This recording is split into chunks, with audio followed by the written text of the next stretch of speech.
and you're on the bump stops. You can figure out where the tires are gonna come up to the sheet metal on the car.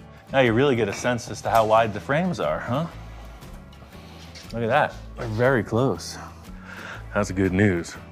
It's a relief to see this front clip up under the car. It's always theory until you really get it to position. The other news is it's gonna take a lot more to get this thing all fit up. So the point we're at now is we need tires. The diameter of the tire is gonna dictate the ride height ultimately, because we can put this frame, like I mentioned, anywhere, up or down. It's your street rod, so go get some billet rims. We'll figure out what we're gonna do with that, and I'll make some measurements. I sent Tom out on a parts search, and I did all the preliminary work to get this front clip installed. I brought some steel and some rubber. Oh, steel wheels. What kind of street rod are you building? No, man, I gotta have steelies. Nice. How do you produce those overnight? I got these from my cousin. It's a perfect choice. I gotta say, Tom, as a designer, thumbs up. Some other clients come in with some odd tire and rim combos. Not Tom. He does it right every time. Oh my gosh, Ian, you gotta look at this. That is a beautiful thing. You know, Tom, that is a beautiful thing. It's just gotta be much lower. Much, much lower. As close and cool as this looks, I mean, the challenge is pretty advanced at this point. We need the tire to look proper in the fender while opening. On top of that, raising the front clip up in the car, we want it to look like it belongs to the frame of the 47 Ford. So it's gonna be, like we talked about, a big Z in the chassis for sure. Well, I'm ready to get to work. The good news is the tires fit the wheel well like we want. The ride height on this, as far as lowness goes, is limited by where the tires are going to ultimately hit the fenders. So let's just make this front end as it is, as low as possible, and then we'll figure out the rear end after that. Bottom line is we want it to look as good on the inside as it does on the outside. You want the tire and rims to look centered in the fender wells, and when you look inside, you want it to look as if the two frames merged harmoniously. Okay, you got two different cuts here, two different lines. Well, that was my first thought. Okay. My second thought was the second line. Can you dig it? All right. I'll race you. Yeah, but look at how...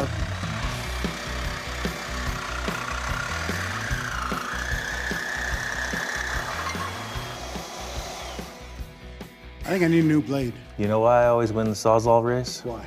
Because I'm buying the blades. Winner! You said you want your car low, eh? Oh yeah, for sure. People may think, oh, lower the car 2 inches and you're done, but I think further on that, because as the suspension angles change, the tires actually do move forward and backwards a little bit. Now look how out of place the tire looks. Looks too far forward a little. Yeah, we gotta come back. I'm thinking about ride height, ultimate end game, and when the car's driving, you don't want the tire to look out of position in the fender. It's way tucked. Ooh, I like that.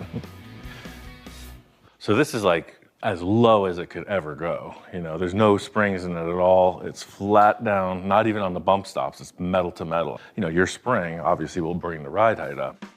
A big part in making these choices is just eyeballing it, you know? Whatever looks right, that's where you stick it. That's expression personified. Now, because I can remember my own dyslexic markings, I'll cut this one.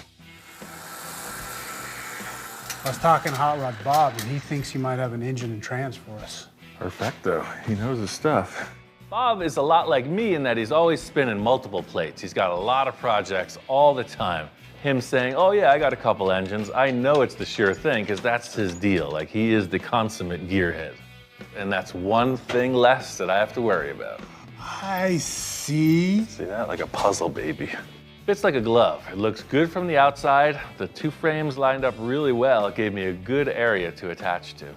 That's pretty low. Like, to go lower than that, I mean, your engine's gonna start popping out of the top of the car. Yeah, I thought we were gonna do a plexiglass hood anyways. Hey, count me in if you want to go that route. I think this is the final resting place for the clip. Now it's the tedious process of alignment, measurement, and then bracing it all to make it count. After I square it up, Tom is making some plates that will box it all together. I get it, I understand it, I think. The Z shape that I'm going for is like the Zorro, the capital Z, big, bold moves. Now it's just a bunch of busy work on the structure side of things. Once we get all that figured out, this clip is in business. We are making progress on this one step at a time. Got this thing dialed in, man. Check that out. Wow, it's all packed. Oh, no engine hoist. Yeah, it's connected. It's floating there. There it is. Man, I like what you've done. Yeah, see, so that step became more of a Z. See how I had to kind of wrap the steel into the cross member and whatnot? Yeah, no, it flows really nice. Oh man, nice finger. What happened? Picking your nose again? Yeah, I laid it open with a grinder. Ow, better you than me. If you're working with metal, you're gonna get cut. Check it out, I still got all 10. Yeah. It's all about discovering your limits, and Tom was introduced to the fickle finger of fate. Yeah, man, it looks really stout, really sturdy. For sure. It took a lot to bend those plates. I say we put the tires on, drop this, and we'll discuss the rear end. I got a little treat. All right. Tom's back in the game. He's got a giant-sized finger, he's got a rubber glove. We're gonna get this done. You know what they say, safety third. Yeah, for sure. There's nothing like the first look at your new ride. Drop her down. Looking good, looking better. Yeah, it's bottom out on the jack. That's how it's supposed to be, man. The jack's supposed to get stuck. It would not be a true Roussel original if you're able to put a standard floor jack under it. Oh boy, that is low. That's how it's supposed to sit. I'm real happy with it. It's probably a bit more radical than Tom was even expecting. Yeah, I mean, you can see the tuck in those front tires. It's on point. Dude, can we drop the back down? Yeah, that's next. That's why we got it teeter-tottered like that. The whole rear axle is disconnected. So I got a cool thing to show you how that's gonna come together. Check it out. Oh, right on. I've been ruminating about all the ways I could step up this project for Tom, and with the rear suspension, it's a no-brainer. Check this out. TCI does full suspension upgrades, and I saw that they had it for this model car. And when I say full, it comes with the shocks, it comes with the shackles, it comes with the leaf springs. U-bolts? My bolts. I've used TCI kits in the past, and they always deliver. You got your independent front suspension, right? So that's already way more advanced than that straight axle. That's still got the same kind of buggy transverse leaf spring in the back. So right. Now with this, right, parallel leaf springs in the back, all the buggy springs are out. Oh. It's gonna ride like a Ford Ranger pickup. I mean, like a race car. It's gonna ride like a race car. All jokes aside, this original buggy spring suspension is antiquated. This project is going to require something way updated. The TCI suspension kit is just what we need. Part of my drivetrain upgrade includes a replacement rear axle. What we have here is a Ford rear end. Oh, yeah. The best thing about this is the lug pattern matches the Ranger front clip. Tom, today's your lucky day. Ian's new used car parts surplus has afforded us a late model rear axle. Just the thing we need to enhance this TCI kit. Dirty to full custom cool. That looks better than it did. Nothing worse than getting a big box of bolts and brackets and not knowing what to do with them. TCI handles it from start to finish. In other words, the entire kit already fits together. All you're doing is installing it onto the chassis. I'm not going to weld these perches on yet because once we establish the ride height and the engine position, then I can dial in the pinion angle. Right now, let's just slide it in there, set it up, and we can put the tires on, just see what the ride height is. It's good to see that this rear axle fits. You know, the front suspension was a huge concern because the tires steer, but with the rear axle, you don't want to put fender flares or something weird on this car. You want the track width to be right. Now remember, this isn't a lowering kit, right? This was a leaf spring swap, so it's not going to be low. I have a lowering block kit. So that's 2 inches right out of the box. Okay. Aha! Ooh, what do you need? It's lower than it was, but now you got some action. Look at that. Yeah. With every project, it's all about managing your expectations, and that's always the song and dance between myself and a client. Wow. So that's the good news. Hey, look, Tom, it rolls. What a concept, just like a car is supposed to. See, this was how we were supposed to take it off the trailer. Just like that. Little low in the front, nice and rolly. I love this ride height. I love the rake. Well, then I guess my job is done here. Sold.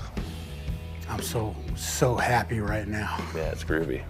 He's very emotional, and that's what it's all about. This is exactly how I picture it sitting. I don't want it too low. Obviously don't want it too high. Right. And I'm more of a California rake than a tail dragger. You took Grandpa and you put him right back in high school. Oh yeah. That's what it is. We need to get an engine and trans. That way we can put some weight in the front, put the springs back in, and then decide how you want it to sit. Hot Rod Bob says he's got an engine and trans sitting there waiting for us. Groovy. Let's go on over. You know what this makes me feel like doing? I told you. It's grease lightning. Another beautiful day at Hot Rod Bob's place. Tom is telling me that Bob just may have the power plant we need. Bob's always got something different going on. What the heck is with this thing? Oh man, Bob's always building, man. Hey man, this is your truck too? Oh yeah, I had it for a little while. Cool. Looks a little different than a pickup truck stance. No, it's pretty much a tube chassis Camaro with a truck body on it. Oh wow. Yeah. Looking under the hood, this is not your average pickup. In fact, it's the race version of what Tom and I are doing under his Ford. Old school 350, slant plug heads, all that. It's built pretty well. Yeah, it looks more like a Camaro under here than a pickup truck. Yeah, he's put some work into this one. It's a ton of fun, or a half ton of fun. Yeah, it's a half ton of fun. Nice. Got a freaking cage coming right through into the cab. Whoa, look at this.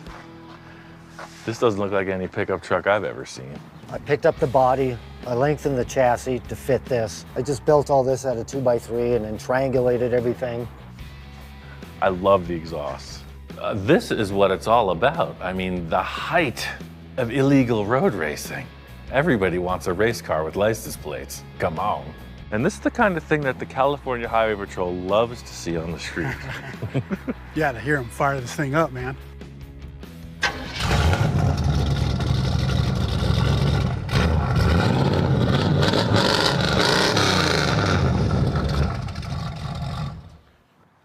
Miles per gallon. We could spend all day walking around Bob's place, you know, looking at projects, but we got work to do. He said that you had a couple engines. Yeah, there's, you got your choice. Want to take a look? Can I have this one? No. Ah. Oh yeah, look at these. Now this is what I like to see, you know. Bob is the consummate gearhead. He's got everything organized and laid out, and he's the real deal. He's not just some pack rat, he's got stuff. A lot of projects in motion at the same time. This is a big one. Yeah, this, I don't know, I don't think that would work. Oh, it would work all right. Well, I don't know what you guys have planned. What are you doing actually to the car? What's your? It's pretty mellow streeter, you know. Nice we upgraded. driver, that type of thing. Yeah, I mean this is a contender, right? We just have to redo everything. It's a big block Chevy. It's a 454. Yeah. Yeah. This is a great engine. Make no mistake about it. It just might be a little bit much for the family cruiser. This is another option, but then you're not too far along from your flathead. I mean, it's a better engine, 7 main bearings, you know, and it runs well. But the amount of work you guys have done to that car, that's not enough upgrade, you know what I mean? Straight 6, it's a contender. It's definitely a low and slow cruiser motor, but why not more? I mean, that's ridiculous, and this isn't enough, you know? Okay. So I would suggest this. Oh, wow. I had it for this car. That's a roller motor now. Oh, I see, right. You just And the upgraded. factory 4-speed and all that, so I like that better. So this is just taking up space in the shop, you know? You went and built a beautiful engine, and it wasn't right for the car. Yeah. This is yours if you can use it. I mean, Bob, I'm looking at it. This is a It sharp-looking looks- engine. Oh, no, it's a good engine. It runs well, but it's just, you know, beautified, you know? I don't know. You know, it's like, got shiny valve covers and air cleaner, but other than that, it's just a regular motor, you know? I mean, but what if you got another Mustang? I mean, I don't like Mustangs that much, so. Says the guy with a Mustang. Yeah, well, I couldn't pass it up. I think this is a great